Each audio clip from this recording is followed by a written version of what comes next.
السلام عليكم ورحمة الله وبركاته. معكم مروة من مطبخ مروة، والنهاردة هنعمل مع بعض القمر ده. دي طواجن الروشيه بطريقة سهلة وبسيطة وجميلة جدا جدا وطعمها حلو قوي قوي قوي. بصوا تحفة ازاي.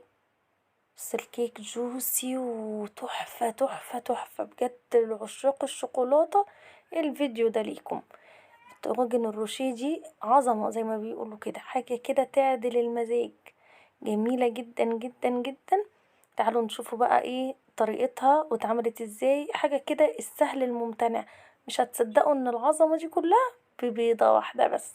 تعالوا نشوف عملنا الطواجن القمر ديت ازاي، وطريقتها ايه، وايه المقادير، وازاي تطلع معاكي بالعسل والطعامة دي. يلا بينا نشوف الفيديو. بس قبل ما نخش الفيديو بقى ما تنسينيش في لايك وشير وسبسكرايب للقناة على اليوتيوب. يلا بينا نشوف الطريقة والمقادير. اول بقى حاجة معانا في المقادير ايه هنا. اقول لكم بقى المقادير بالكوباية.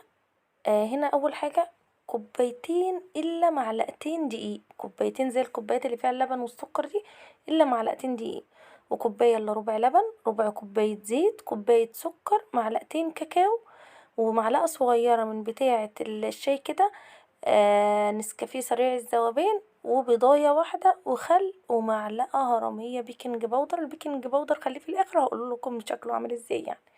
حطينا البضاية نحط عليها خل، ونحط طبعا عليها فانيليا زي ما احنا شايفين كده. بصوا التورتاية الطواجن السهل الممتنع في الخلاط، محدش ليه حجة، كله يقدر يعملها اهو. حطينا البضاية وخل وفانيليا. هنحط عليهم الكوباية الا ربع لبن. طبعا انا يعني بحط المكونات لو اخدين بالكم السايلة الاول عشان الضرب بتاع الخلاط يبقى سريع. وحطيت كوباية السكر، وهحط عليها على طول ربع كوباية الزيت اهي، ربع كوباية زيت. اهم حاجة يكون الزيت يعني نوعية كويسة. لو بتعمليها مش لاوردرات وما عندكيش الا زيت التومين اشتغلي بيه مش هيبان. الكاكاو والنسكافيه بيضيع ايه الطعم والريحة بتاعته. هنا دي معلقة صغيرة نسكافيه سريع الذوبان، اي نوع طبعا، اي نوع تحبيه يعني. دلوقتي طبعا المقاطعة فهتستعملي نوع ايه مش مقاطع. فهنضرب بقى الكلام ده كله كده مع بعضه في الخلاط حلو جدا جدا لغاية لما حبيبات السكر تدوب. يبقى حطينا ايه في الخلاط؟ بضاية، كوباية الا ربع لبن، كوباية سكر، ربع كوباية زيت، معلقة صغيرة نسكافيه سريع الذوبان، خل، فانيليا. تمام كده ضربناهم حلو جدا زي ما احنا شايفين كده. هنجيب الدقيق بتاعنا بقى. الدقيق بتاعنا قد ايه؟ كوبايتين الا معلقتين دقيق. هنشيل المعلقتين الدقيق يعني كوبايتين الا معلقتين، المعلقتين دول هنحط بدلهم معلقتين كاكاو. يعني كل خليط المواد الجافة قد ايه؟ كوبايتين. كوبايتين من نفس الكوبايات اللي معايرين بيها السكر واللبن. تمام اهو. ننخل الكاكاو كده. وبعد كده انا بستعمل عشان سألت كتير جدا جدا بتستخدمي لي باودر ايه. كوكس. بستعمل بيكنج باودر كوكس. بصوا بقى معلقة البيكنج باودر نركز فيها قوي. بصوا مليانة لا هرمية ولا ممسوحة، يعني بين البنين. ليه حطيت المعلقة دي كلها؟ لان انا المفروض احط بيكنج صودا، بس انا ما عنديش. انا كنت بعمل الطواجن دي حوالي الساعة 8 بالليل. ابني الغزالة بتاعته رايقة بقى وهو بيذاكر كده، اجي اقعد جنبه علشان ايه يعني ما يزهقش ويبقى عايز ينام ولا كده. فبقعد جنبه كده يقول لي: ماما ما تعملي لي حاجه حلوه. انا نفسي اكل حاجه حلوه وانا بذاكر. طب حبيبي عايز ايه؟ طب انا مش لسه قاعده، حرام عليك. اليوم ده كان راجع من الدرس بقى وقال لي ايه: انا هقعد اسهر اذاكر، ما تعملي لي حاجه حلوه. زي ما انتوا شايفين كده حطيت الكاكاو والدقيق والبيكنج باودر، وحطيت عليهم قلبتهم كويس مع بعض، وحطيت عليهم الخليط اللي احنا خلطناه في الخلاط. وهنفضل بقى نقلب فيهم كده لغايه لما الخليط يختلط مع بعض. فقلت ايه، قال لي: انا عايز طواجن نوتيلا إيه بس بالروشيه. قلت له: عايز طواجن روشيه؟ قال لي: اه عايزها بالشوكولاته السبريد الروشيه. فقمت بقى ايه، بس ما لقيتش عندي بيكنج صودا، هسكت لا عملتها له برضو بس بيكنج باودر بس من غير بيكنج صودا. عشان كده حطينا معلقه بيكنج باودر محترمه.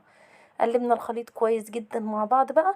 وهنا عايزين نص كوباية مية مغلية، مية مغلية، دي سر طراوة الكيك ده طبعا كيك الفادج، كيك تحفة فظيع جدا. ادي نص كوباية مية مغلية.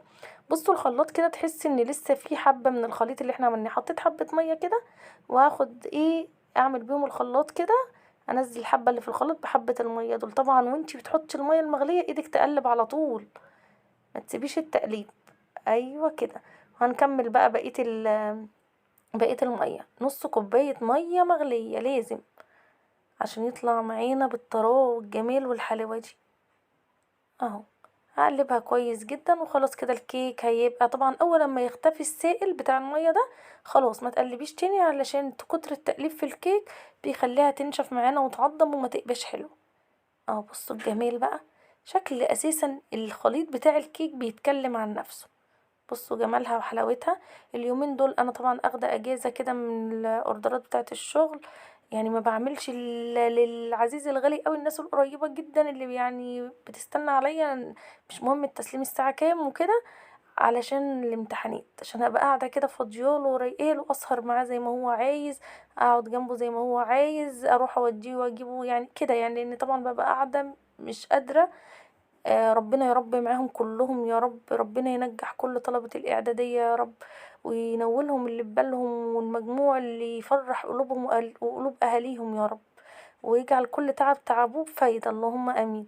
بصوا دي الطواجن اللي أنا بشتغل فيها، اللي في إيدي دي الطواجن اللي أنا بشتغل فيها الأوردرات. التانية دي طواجن كبيرة، اما بكون عامله رز معمر. بصوا ده اللي بشتغل فيه الاوردرات اللي انا حطيته جواه، هو ده الحجم الاكبر ده للبيت. ما بشتغل لما بعمل يعني رز معمر بحب اعمل للولاد كل واحد طاجن رز فيه لوحده كده، فانا ما عنديش من اللي بشتغل فيهم الا 3 بس، وانا عايزه اكتر من 3، انا عندي 4 اولاد فكل واحد عايز طاجن، فانا جبت بقى اللي هما التانيين دول، اخد منهم واحد كبير بقى واعمل بيه.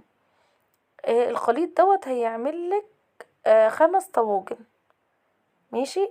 انا بقى عملت بيه 4 طواجن لان انا عملت طاجن كبير، ومليت التانيين كمان شوية لان انا يعني هحط فين الباقي، فمليت دول شوية وعملت طاجن كبير. فده يعمل لك 5 طواجن من الصغيرين دول، لو انتي بتشتغلي اوردرات هيعمل لك 5 طواجن. تمام. فضي بقى الخليط كله كده زي ما انتوا شايفين، فضينا الخليط بقى في ال4 طواجن كده زي ما انتوا شايفين. انا طبعا ماليش في الشوكولاته الدسمه التقيله قوي دي ولا زوجي، جبت بقى عصايه شيش كده وقلبتهم زي ما انتوا شايفين كده علشان الكيك يطلع كله متساوي يعني، ودخلتهم في صينيه كده على فرن درجه حرارته 200 على الرف اللي في النص. اخدوا معايا يعني تقريبا من 15 ل17 دقيقة. طلعتهم كده بعد ما هادوا شوية، خرمتهم زي ما انتوا شايفين كده بعصاية الشيش. هنعمل فيهم فتحات كده كتير بعصاية الشيش كده علشان لما نيجي نسقيهم بخليط التسقية يدخل جواهم وتبقى الكيك تحفة. عايزينها تهدى يعني مش تبرد تتلج، لا تبقى دافية كده. هنا بقى عندي خليط التسقية جناش مخففاه بحبة مية، او نوتيلا تخففيها بمية ما تحبي، اهو زي ما انتوا شايفين كده. بعد ما سقيتهم بقى السبريد بتاع الروشيه. بص انا خدت جزء منه في الطبق ولسه هاخد جزء قده تاني. الروشيه اللي هو اللي اسمها الليزات. بجد بجد حلوة جدا، انا كنت عايزة اجربها علشان اقول لكم كمان طعمها عامل ايه. بجد حلوة جدا جدا، يعني انصحكم تجيبوها بجد، حلوة قوي. انا ما بقولكمش هاتوا اي حاجة الا لما بكون فعلا دقتها وجربتها وواثقة فيها. حلوة جدا جدا هتعجبكم، طعمها جميل. المكسرات فيها باينة والكريسب بتاع البسكوت حلو جدا. خدت منها كده كمية زي ما انتوا شايفين وسيحتها على حمام بخار بمعلقتين زيت، زي ما بنسيح النوتيلا عادي خالص، وصبتها اهي في الطاجن. خدت جزء تاني، يعني خدت منها جزء تاني بقى كده، وبرضو عملت نفس الطريقة على حمام مائي كده ومعلقتين زيت وسيحتها وصبتها على الطواجن مباشرة. هم عايزين الطواجن نوتيلا وكيك بس من غير ولا كريمة ولا اي حاجة. دي الروشيه، الشوكولاته الروشيه. طبعا بعد ما انا عملت الطواجن بتاعتي حطيتها في التلاجة تشد شويه، لو انتي مش مستعجله سيبيها كده في الجو الساقع ده، هي هتشد شويه عشان لما نيجي نزينها ملاقيش الحاجه بتغرز جواها. بصوا انا يعني جبت الشوكولاته الروشيه كده وقسمتها 2، اي نعم فيها جزء اتفرفت مني بس ما يضرش، مش هيحصل حاجة، الحمد لله ان هي ما كانتش اوردرات. التانية برضو هعملها بنفس الطريقة كده اهي، هقسمها بس دي هتتفرفت خالص يعني. ولادي قعدوا يقولوا لي حرام عليك يا ماما فرفتي عليه، وانا يعني قصدي يا ولاد هي اتفرفتت مني. بصوا يا عيني احمد ابني ده غلبان وطيب وراضي بقليله، هو اللي اخدها. قال لي مش مهم، انا هاخد الطاجن اللي الواحده بتاعته متفرفته دي يا ماما، مش يعني عادي. هما بقى ليه يا ماما يعني؟ لا هو صراحه راضي بقليله، احمد ابني ده عسل. فزي ما انتوا شايفين كده حطيت بقى كده نوع من انواع التزيين. طبعا حتى لو الولاد اللي هياكلوها لازم التزيين كده يعجبهم ويبقوا هما بياكلوا الحاجة مبسوطين، مش اقل خالص خالص. ما بنتعامل مع اي عميل زي ما بنتعامل مع اولادنا، زي ما بنتعامل مع اي عميل، مش هما مش اقل منه. جبت كده وحدات من البار الشوكولاتة كانت عندي يعني، وحطيتها كده جنب الروشيه. انا بدور يعني وانا بزينه كده بفكر في حاجة زينه بيها. طبعا مش ينفع احط مكسرات لان هي اساسا فيها مكسرات، النوتيلا نفسها او الشوكولاتة الروشيه ديت فيها مكسرات. فقلت ايه، عايزة حاجة تكسر اللون كده. بصوا شكلها تحفة بس عايزة حاجة تكسر اللون. فقلت ممكن نحط مربى حليب، هي اللي هتليق معاها. بصوا الجميل ده الطاجن الكبير. طبعا عايزه اقول لكم والله العظيم الطاجن الصغير ده يعني ابني في تانية اعدادي ما قدرش يكمله، ومحمد الكبير برضو اللي هو في تالتة اعدادي ما قدرش يكمل الطاجن الكبير ده، اكل جزء صغنطوط قوي منه. يعني الطاجن الصغير ده ياكلوه اتنين مرتاح. انا عن نفسي ما اقدرش اكل نصه، ياكلوه اتنين مرتاح لانه دسم وتقيل جدا جدا جدا. هنا بقى عملت كده زجزاج بمربى الحليب زي ما انتوا شايفين اهو. طبعا الطريقة بتاعة الفادج وطريقة التزيين، كل الطريقة كده سهلة وبسيطة جدا. الحاجات لما بتبقى مخدومة حلو بتبقى طعمها حلو جدا. زي ما انتوا شايفين كده، عايزة بقى حاجة كده تكسر اللون بتاعها، فحطيت كريسبات بني كده، اللي هو الكريسب العادي بتاعنا البني دوت اللي بنزين بيه التورت. وده كان شكل الطاجن النهائي، وكان شكله حلو جدا، وكان طعمه بجد رهيب جدا جدا جدا. انا بالنسبه لي معلقه واحده منه كانت كفيله نخليني ما اقدرش اكل تاني، دسم جدا وتقيل جدا وطعمه حلو جدا. يا رب الطريقه تكون حلوه وتعجبكم وتقدروا تنفذوها. عايزه اقول لكم لما بطلع اوردرات الروشيه اللي هو الطاجن اللي انا ماسكاه اللي هو العادي بتاع الاوردرات الصغير ده، طلع الواحد ب65 جنيه.